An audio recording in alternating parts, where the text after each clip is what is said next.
He stopped at a small diner for a quiet meal, but ran into a gang of bikers who were used to intimidating outsiders.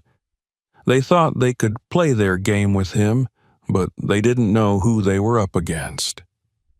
Watch to the end, subscribe, and write in the comments where you're watching from. The endless ribbon of asphalt stretched before him, bathed in the dim glow of the setting sun.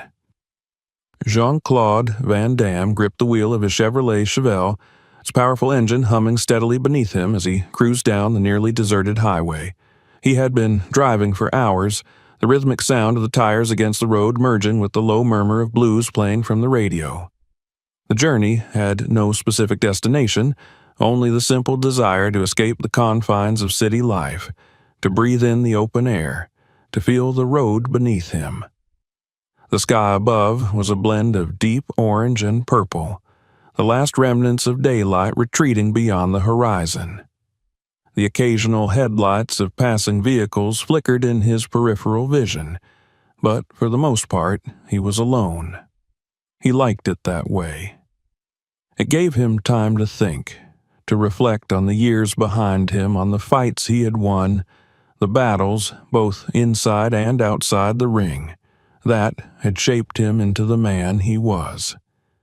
A small town emerged in the distance, its flickering neon lights barely cutting through the darkening landscape. He glanced at the fuel gauge. Half a tank left, but his stomach reminded him that it had been too long since his last meal. His fingers flexed on the steering wheel as he spotted a roadside diner at the edge of town, its sign flashing intermittently as if struggling to stay alive. A few cars were parked outside, their owners likely inside enjoying a quiet meal before continuing their own journeys. But something else caught his attention. A row of motorcycles lined up near the entrance, their chrome gleaming under the flickering neon glow.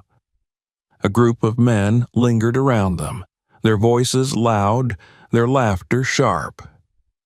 They carried themselves with the arrogance of those who believed they owned whatever ground they stood upon. Their leather jackets bore a matching emblem, a snarling wolf's head with jagged fangs. It was clear what they were, a biker gang. Jean-Claude slowed his car as he pulled into the lot, eyes scanning the situation with the instinct of a fighter who had spent a lifetime reading his surroundings. There were about 7 or 8 of them, burly men with tattoos creeping up their arms, some smoking, others drinking from cans of beer that they casually tossed onto the pavement when they were done. One of them kicked an empty bottle, sending it skidding across the asphalt where it shattered near the diner's entrance. He exhaled through his nose, keeping his expression neutral as he pulled his Chevelle into an empty spot. The moment he stepped out of the car, he felt their eyes on him. They were watching, waiting. He had encountered men like them before, men who thrived on intimidation, who needed to prove their dominance over everyone around them. He could already sense the weight of their unspoken challenge.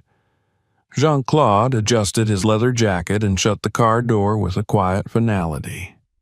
He did not hesitate, did not give them the satisfaction of acknowledging their presence.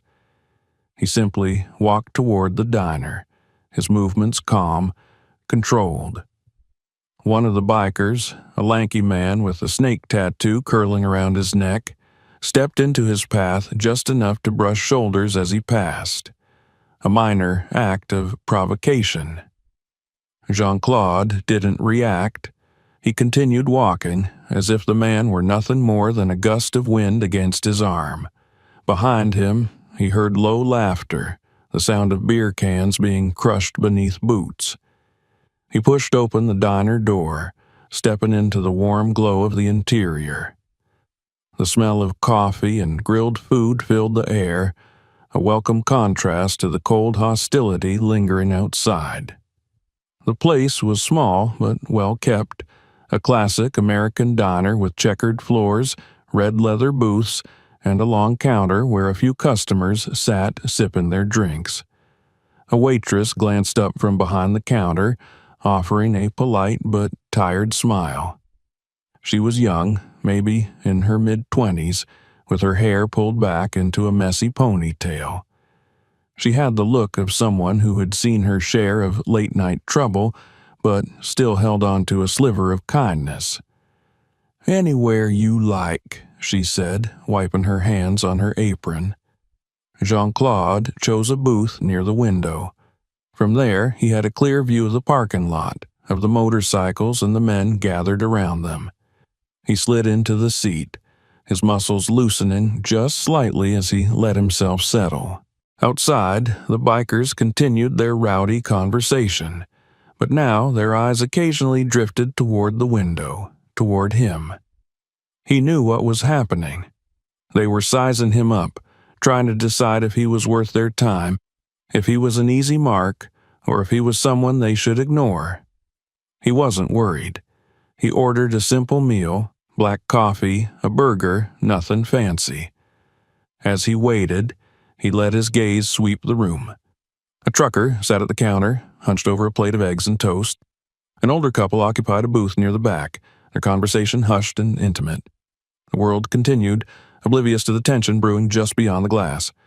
Minutes passed, and his food arrived. He ate slowly, savoring each bite, though he remained aware of every movement around him.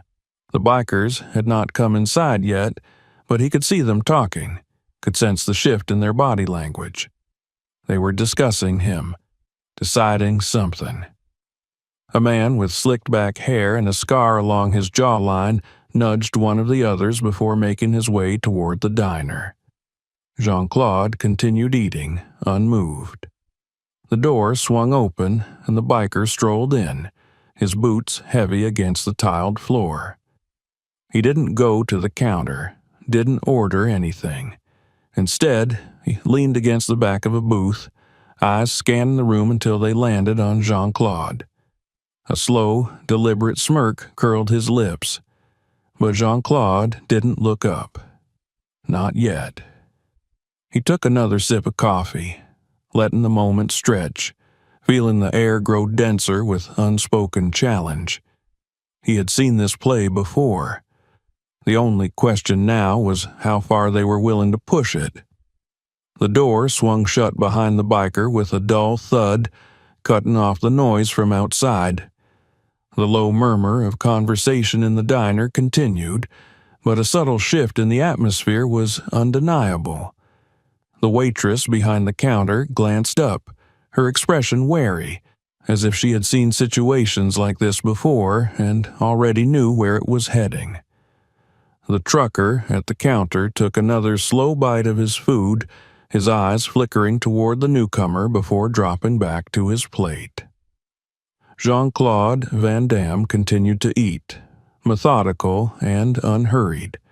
He could feel the man's gaze on him, could sense the deliberate posturing, the way he carried himself like a predator assessing prey.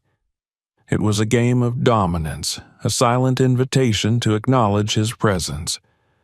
But Jean-Claude had nothing to prove. He had encountered men like this too many times to count, men who needed validation, who thrived on making others cower. The biker didn't move away from the booth he was leaning against. He let the moment drag, savoring the anticipation, waiting for some kind of reaction that never came. Finally, he scoffed under his breath and pushed away from the seat, his boots heavy against the tile as he made his way toward the counter. He leaned against it, drumming his fingers on the surface as the waitress approached, clearly forcing herself to remain professional. "Coffee," he muttered, not bothering to look at her. She poured it without a word, her eyes darting toward Jean-Claude for a brief second before she turned back to her work. The biker took a sip, grimaced slightly, and set the cup down with unnecessary force. "You passing through?" His voice was directed at Jean-Claude now, casual but laced with something pointed. Jean-Claude didn't answer immediately. He finished chewing, wiped his fingers on the napkin, and then finally looked up, meeting the man's gaze. "Just eatin'," he said, his tone neutral. The biker smirked, as if amused by the simplicity of the answer. He shifted his weight, glancing toward the window where his crew was still gathered. "You picked the wrong place to do that," he said. Jean-Claude held his gaze, unflinching. The tension between them thickened, though the rest of the diner tried to ignore it. The trucker took another slow sip of his drink. The older couple kept their eyes down. The waitress, however, hovered nearby, her hands clenched into fists. Jean-Claude let the silence settle before turning his attention back to his meal. He had no interest in escalating anything. Not yet. The biker chuckled under his breath as if he had expected a different reaction. He took another sip of his coffee, then turned and walked back toward the door, pushing it open with more force than necessary. As he stepped outside, Jean-Claude watched through the window as he spoke to the others, his gestures animated, his smirk widening. Whatever he was saying, it was enough to make a few of them laugh, though their eyes still flickered back toward the diner with something darker than amusement. Jean-Claude exhaled slowly, finishing the last of his food. He had dealt with men like these before, and he already knew how the night would end. He had seen the look in their eyes, the way their hands clenched instinctively, the barely restrained aggression that coiled in their muscles like a spring waiting to snap. When the waitress returned to take his plate, she hesitated before speaking. "You should probably leave," she said quietly. He met her gaze, calm and steady. "I will." She bit her lip, shifting on her feet. "I mean, soon." Jean-Claude nodded, understanding the unspoken warning, but he wasn't the type to be rushed. He left a few bills on the table, enough to cover the meal and a generous tip, then rose to his feet, adjusting his jacket. The moment he stepped outside, the air felt heavier. The bikers had spread out slightly, no longer clustered together, their movements looser, more predatory. The man who had spoken to him inside, the one with the scar on his jaw, was now perched on the seat of his motorcycle, his hands resting on his knees as he watched Jean-Claude approach his car. Another biker, taller and broader, leaned against the hood of the Chevelle, arms crossed over his chest. He gave the vehicle a light tap with his knuckles, as if testing its sturdiness, then smirked up at Jean-Claude as he drew near. "Nice car," he mused, "but it's in the wrong spot." Jean-Claude stopped a few feet away, his expression unreadable. He could feel the weight of their eyes on him, the anticipation thick in the air. One of them stepped forward, dragging a boot across the pavement. "You didn't answer my friend inside," he said. "Are you just passing through?" Jean-Claude glanced at him briefly before looking back at his car. "I don't want trouble." The biker with the scar laughed. "That's funny, 'cause it looks like you just found some." Jean-Claude remained still, letting them talk, letting them puff themselves up. He could see how this was going to unfold. They were working themselves up, building their confidence, convincing themselves that this would be easy, that he was just some random guy who had wandered into the wrong town at the wrong time. A few more seconds passed. Then the man leaning against his car pushed off from the hood and took a slow step forward. "You deaf, buddy?" he asked. "Or just stupid?" Jean-Claude met his gaze. "I said I don't want trouble." The biker smirked. "And I said—" He moved fast, reaching out to shove Jean-Claude's shoulder. It was a simple motion, one meant to provoke, to test his limits. Jean-Claude didn't budge. The biker's smirk faltered slightly, and in that moment, the energy in the parking lot shifted.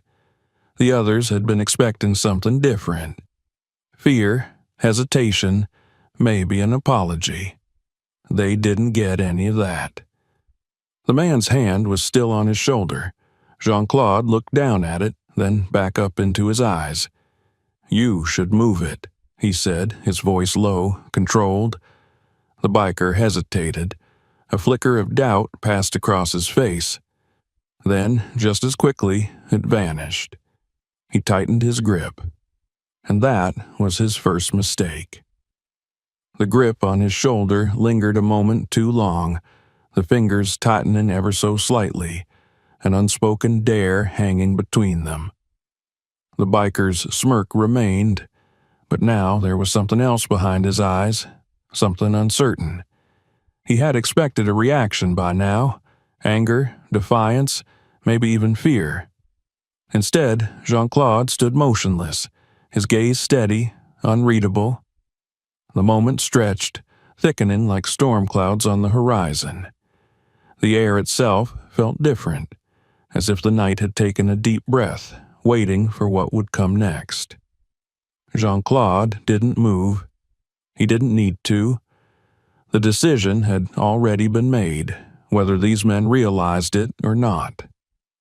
The tension that had been brewing since he pulled into the lot had now reached its boiling point.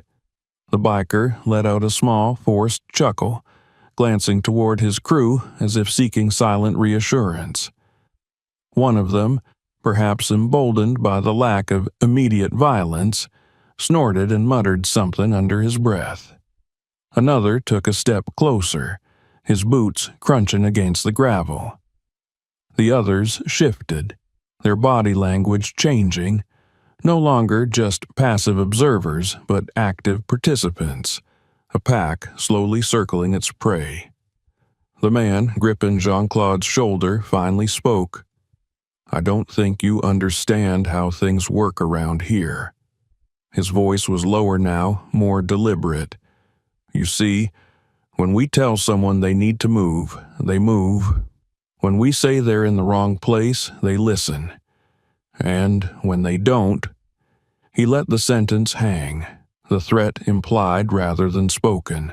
Jean-Claude exhaled slowly, barely a breath, but in the silence of the lot it was noticeable. Then, with a calm that felt almost unnatural, he reached up and removed the biker's hand from his shoulder. He didn't yank it away. He didn't break his fingers or twist his arm. He simply moved it, his grip firm, precise.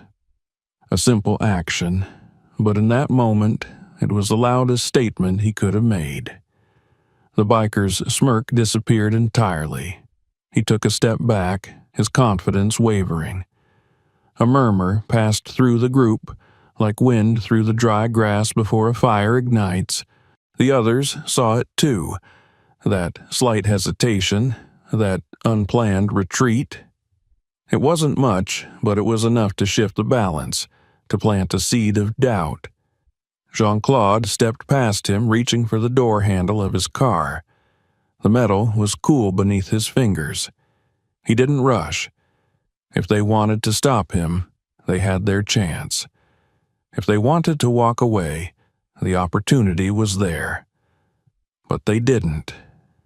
The second mistake of the night came swiftly. A sound cut through the night air, the quick scrape of a boot against pavement, a sharp inhale of breath before an attack. Jean-Claude felt it before he saw it, the shift in weight, the tensing of muscles. The biker lunged. Jean-Claude moved. It was almost too fast to register. A slight turn, a pivot of his body, and the biker's momentum carried him forward into empty space. Jean-Claude barely exerted any effort, just enough to let the man's own force work against him. The biker stumbled, nearly losing his balance. A sharp curse escaped his lips as he caught himself, spinning back around, his face twisted in something between anger and shock. Now it had truly begun. The hesitation from before was gone, burned away by adrenaline and wounded pride. The pack mentality took over, their movements instinctual, animalistic. The other bikers tensed, their hands curling into fists, their stance widening. They weren't going to let it go, not now. Jean-Claude remained still, his feet planted, his body relaxed. Someone spat on the ground. Another cracked his knuckles. The laughter was gone now. The leader, the one who had started it all, took a step forward. His jaw was tight, his shoulders squared. He reached into his jacket, and for a moment, Jean-Claude thought he might go for a weapon.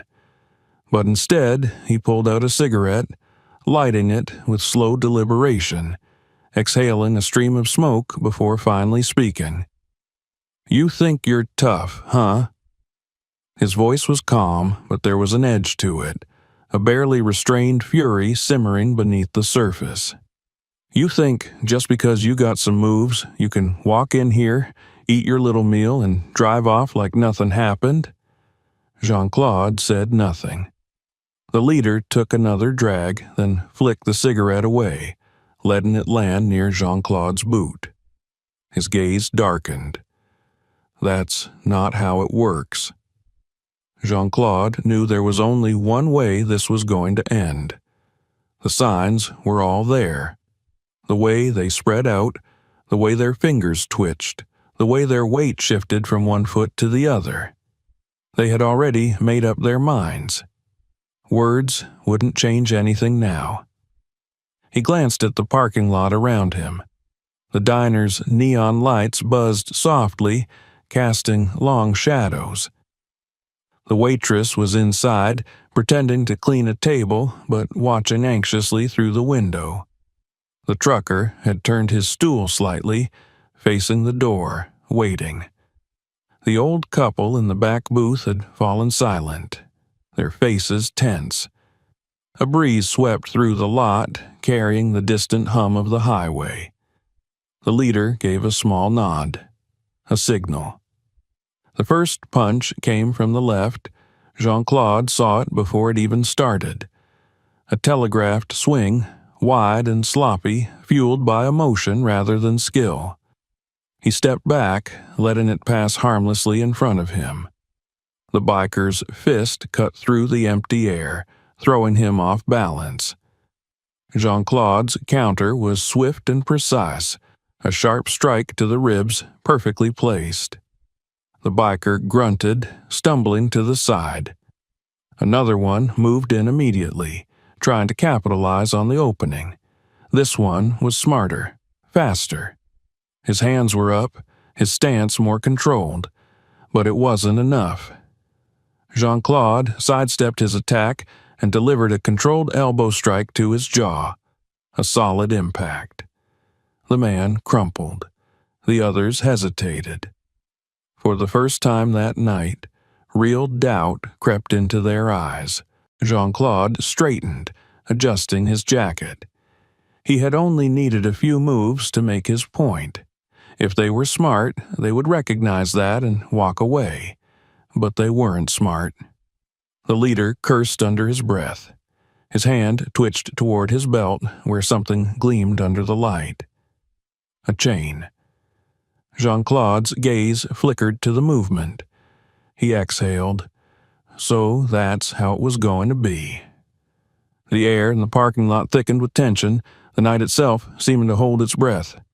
The leader of the bikers, his face a mask of restrained fury, let the length of chain slip from his fingers, the heavy metal links clinking as they coiled loosely in his grip. His men stood around him, their confidence shaken but not yet broken. Some still clutched their fists, anger tightening their muscles, while others cast uncertain glances at the two who had already fallen. The element of intimidation that had once belonged to them had shifted, if only slightly, and now there was something new in the air. Hesitation. Jean-Claude Van Damme remained where he was, calm, still, his stance relaxed but prepared. His mind moved faster than the scene unfolding before him, reading the angles, measuring distances, predicting movements before they happened. He had been in situations like this before. He knew how they played out. He also knew that once a weapon was introduced, the game changed. There would be no more bluster, no more attempts at dominance through posturing. The violence would be real now. The leader, a man named Randall, swung the chain slowly at his side, testing its weight, watching Jean-Claude for any sign of reaction. The others adjusted their positions, forming a loose half-circle, trying to cut off any possible escape. Not that Jean-Claude had any intention of running. He could see it in their eyes. They were committed now, pride pushing them forward where reason might have told them to stop. There was no turning back. Randall shifted his weight, his grip tightening around the chain, and then, without warning, he struck. The heavy links whistled through the air, aimed straight for Jean-Claude's head. He moved. A slight pivot, a swift step back, and the chain cut through empty space. Randall's momentum carried him forward just enough to throw him slightly off balance, and Jean-Claude capitalized on it instantly. He stepped inside, close enough that the chain was useless, and drove a sharp, precise kick into Randall's ribs. The impact sent a jolt through the larger man's body, forcing a grunt from his throat, but he recovered quickly, stumbling back with a snarl. Another one of the bikers rushed in from the right, trying to catch Jean-Claude while he was focused on Randall. He swung wildly, a reckless punch meant to overwhelm rather than strike with precision. Jean-Claude ducked, feeling the air shift above him as the fist sailed past his head, and then countered with a short, brutal uppercut to the man's midsection. The biker gasped, folding forward, and Jean-Claude followed up with a quick strike to the back of his head, sending him sprawling to the pavement. The others hesitated again, seeing their men fall so easily, but pride and anger kept them from backing down. A third attacker, broader than the rest, charged forward with a roar, arms outstretched as if intending to tackle Jean-Claude to the ground.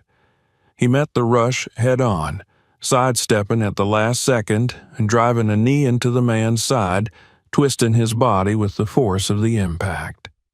The biker crumpled with a pained groan, rolling onto his side. Randall recovered enough to swing the chain again, this time with more control, forcing Jean-Claude to retreat a step. The links lashed out, narrowly missing his shoulder. The sound of metal slicing through the air was sharp, distinct, the weight behind the attack undeniable. Randall knew how to use his weapon, but Jean-Claude knew how to read movement. He let the man commit to another swing before stepping in again, this time catching Randall's wrist mid-motion. He twisted.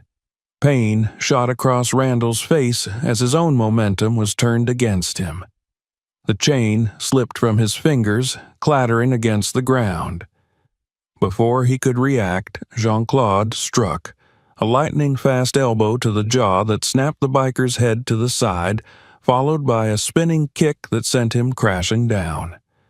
The remaining bikers exchanged glances, their bravado crumbling. 4 of their men were already on the ground, writhing in pain or unconscious. The balance of power had shifted completely. One of them, perhaps the youngest of the group, took an uncertain step back. His hand hovered near his belt where a knife rested in a sheath, but he hesitated. The others, seeing the hesitation, wavered as well. Jean-Claude stood in the center of the wreckage, breathing evenly, his stance still poised for battle. His movements had been fluid, efficient, nothing wasted, no unnecessary energy expended. He had dismantled them with precision, and now they were forced to decide whether their pride was worth continuing a fight they had already lost. The young one swallowed hard, then took another step back, then another. The others followed. Even those still standing, their knuckles bruised, their ribs aching, began to edge away, their posturing deflating. Randall, groaning as he rolled onto his back, stared up at the night sky with glassy eyes, his breath coming in ragged gasps. He had been beaten, and he knew it. Jean-Claude watched them without a word. There was nothing left to say. He adjusted his jacket, exhaled, and turned toward his car. Behind him, the bikers stood frozen in place, uncertain of their next move. The chain lay abandoned on the asphalt, a useless weapon now. The leader didn't try to get up. He just lay there, chest rising and falling, the fight drained from his body. Jean-Claude reached for the handle of his car door. Then a sound, a click, a flicker of metal in the corner of his eye. He turned just in time to see the glint of a blade in the dim light. Randall, despite the pain, despite the loss, had pulled a knife from his boot. His face twisted with something more than just anger now, something desperate, something reckless. Jean-Claude moved faster than thought. Before Randall could fully extend his arm, Jean-Claude was already inside his guard. He grabbed the wrist, twisted it sharply, and forced the knife free. It clattered to the ground, and in the same motion, Jean-Claude drove his knee up into Randall's chest. A ragged gasp escaped the biker's lips. He collapsed onto his side, coughing, wheezing, curling into himself as the last of his resistance was crushed. Silence settled over the lot. The other bikers didn't move. No one reached for another weapon. No one stepped forward to continue what had already been decided. Jean-Claude straightened, his gaze sweeping over them one last time. They met his eyes, but quickly looked away. He turned, opened the car door, and slid inside. The engine rumbled to life beneath his hands. As he pulled away, his headlights cast long shadows over the parking lot. Through the rear-view mirror, he saw them standing there, silent, defeated. The fight was over, but he knew that some lessons took time to settle. The night hung heavy over the small town, the neon glow from the diner flickering against the asphalt like the last sputters of a dying fire. The silence that followed the fight was thick, suffocating, broken only by the labored breaths of the fallen and the faint rustling of wind against metal. The air smelled of gasoline and sweat, a lingering tension that refused to dissipate even though the battle was over. Jean-Claude Van Damme remained still, his stance poised in quiet vigilance. His breath had yet to quicken, his body loose but ready, the fighter's instinct keeping him tethered to the moment. He had seen men rise back up from worse, fueled by pride, by desperation, by the unwillingness to accept defeat. He didn't take his eyes off them, didn't move toward his car just yet. He waited. The bikers were scattered now, some still groaning on the pavement, others standing but unwilling to meet his gaze. A few leaned against their motorcycles, watching him with a mixture of resentment and caution, their earlier bravado extinguished. Randall lay in the center of it all, his fingers twitching at his sides, his chest rising and falling with uneven breaths. He was struggling to process what had just happened, the shift in power that had left him helpless on the ground, while the man he had tried to intimidate stood over him, untouched, unshaken. One of the younger bikers, a wiry man with a tattooed skull on his arm, took a step forward but hesitated. His hands balled into fists, then unclenched, the fight flickering in and out of him like an uncertain flame. His gaze flickered toward Randall, waiting for some kind of command, some kind of justification to keep going. But Randall said nothing. He only stared at the sky, his breath still rattling in his throat. The air shifted. The night wasn't done with them yet. Jean-Claude caught the movement a fraction of a second before it happened. One of the bikers, standing just at the edge of the group, reached behind his back. It was subtle, but not subtle enough. The glint of metal caught the neon light as the man pulled a switchblade free, his jaw tightening, his muscles coiling like a spring preparing to release. He wasn't looking at Jean-Claude. He was looking at Randall, waiting for approval, for some kind of desperate signal that they weren't walking away like this, And Randall, breathless, humiliated, gave it. It was barely more than a nod, a fraction of movement, but it was enough. The biker lunged. Jean-Claude reacted on instinct. His foot shifted, his weight distributing in perfect balance as he met the attack. The knife slashed toward him, a reckless, angry strike, fueled more by frustration than precision. He didn't step back. He moved forward, inside the man's reach, his left hand catching the wrist mid-motion, stopping the blade inches from his side. The biker barely had time to register his mistake before Jean-Claude's other hand drove forward, striking hard into his ribs, knocking the air from his lungs. His grip loosened just enough. Jean-Claude twisted the wrist and the knife dropped, clattering against the pavement. A heartbeat later, he turned, using the biker's own momentum against him, sending him sprawling onto the ground beside Randall. Silence fell again.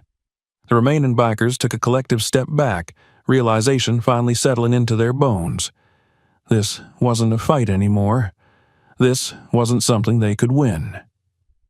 Randall struggled onto his elbows, his breath shuddering in his chest. His eyes locked onto Jean-Claude, a flicker of something unreadable passing through them. Frustration, yes. But deeper than that, recognition. Understanding.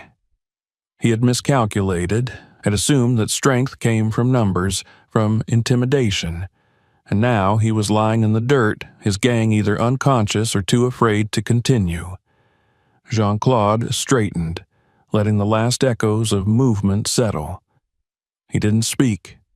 He didn't have to. Randall swallowed, the muscles in his jaw flexing as he forced himself up onto his knees. He glanced around at the others, at the wreckage of the confrontation, then exhaled slowly. His head dipped forward just slightly. Not quite a nod, not quite submission, but it was something close. Jean-Claude stepped back. The moment stretched, the bikers waiting for some final word, some last show of force. But he gave them nothing. He turned, walking toward his car, his movements as effortless as they had been when he arrived. The door creaked as he pulled it open. He slid inside, the leather of the seat cool against his back. The key turned in the ignition, the low rumble of the engine breaking the stillness. Through the windshield, he saw Randall pushing himself to his feet, shaking out his arms, wincing from the pain. He was still standing, barely, but something had changed. There was no longer any fight in his stance. As Jean-Claude pulled out of the parking lot, his headlights swept over the scene one last time. The bikers remained where they were, watching him go, their figures cast in long shadows. None of them made a move to stop him. The road stretched before him, dark and empty, the weight of the night pressing in. The neon glow of the diner faded into the distance, swallowed by the silence of the highway. The battle was over, but Jean-Claude knew it wouldn't be the last. There would always be men like Randall, always those who mistook restraint for weakness, who believed power came only from fear. But he had never fought for power. He had never fought for dominance. He fought because sometimes there was no other choice, because sometimes a man had to stand. The roar of the Chevelle's engine hummed beneath him, steady and familiar, a rhythm that had carried him through countless miles, countless nights like this. The road stretched before him, an unbroken line of asphalt disappearing into the darkness, the headlights carving a narrow path through the void. Behind him, the neon glow of the diner shrank into a distant flicker, swallowed by the vast emptiness of the highway. The town was gone. The fight was over. Jean-Claude Van Damme kept his hands firm on the wheel, his breathing even, his mind as still as the night around him. His knuckles bore faint bruises, His muscles ached from the precision of movement, from the exertion of controlling every strike, every block, every counter.